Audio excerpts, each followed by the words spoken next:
Warning, this video is not suitable for some viewers. Also, I may have used some of your clips in this video. So, you might say something like, just what is Reak thinking about today?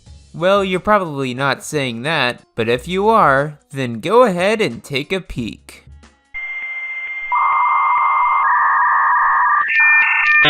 Oh, sorry, that is just my thoughts on an average basis. Let me change that up a bit. Yes, we are one step closer towards taking over the entire world. If we speak about everything, then everyone will love us and give us precious monies. Yeah, you'll figure something out.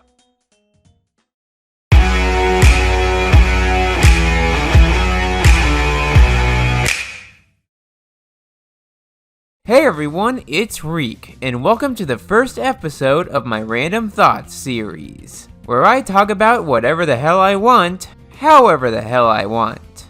Today, I answer the big question, what makes amusement and theme parks differ from each other? From someone who has had experience in amusement and theme parks for almost all my known life, I could easily answer this. So first, let us get 3 examples that are not too far apart. Those 3 examples are 3 parks: Disneyland, Six Flags Magic Mountain, and Knott's Berry Farm. Within these parks, we have the full-on theme park, the full-on amusement park, and the one that can be both either or.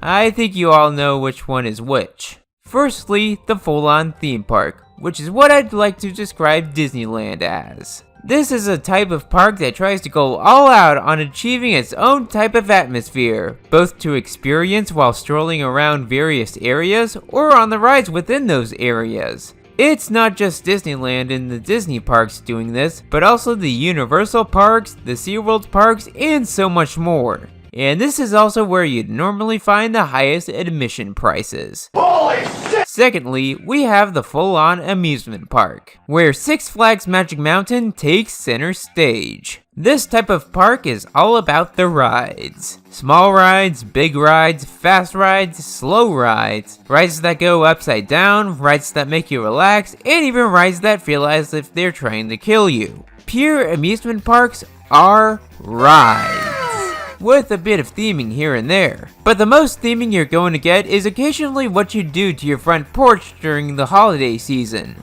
Six Flags, Cedar Fair, multiple other chains, and just about every independent park known to man are best classified as all-out amusement parks. And finally, we have the type of park that lands right in the middle of all of this, which I'd like to call the half and half park, which is where we have our final example, Knott's Berry Farm. With this type of park, you have a fine mix between rides and theming, so everyone could get a good kick out of themselves. If you like big rides but want a good amount of theming thrown in, go to this type of park. If you're a big fan of theme parks and want to try to get into big rides but want to spend time doing something else if all goes wrong, go to this type of park. Because like I've said before, these half and half parks are for everyone. So you might be wondering, what type of park is the best? And the very simple answer is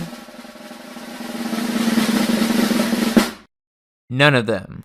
None of these type of parks can objectively be called the best, but it's perfectly acceptable to subjectively call one of these types of parks your favorite. An all-out coaster lover would have full-on amusement parks as their choice. A person who wants to try as much stuff as possible would favor the full-on theme parks in a heartbeat. But what about my personal preferences? Well, you see, I love everything, but with just a tiny bit of setbacks. If you're wondering what type of park I prefer, then I'd say that full-on theme parks are more of my cup of tea. Out of my top 10 favorite parks, 8 of them are theme parks, while the other 2 are amusement parks. Now, am I saying that amusement parks are much worse for myself? Absolutely not. No way in a million years. I'd go absolutely nuts if I think that.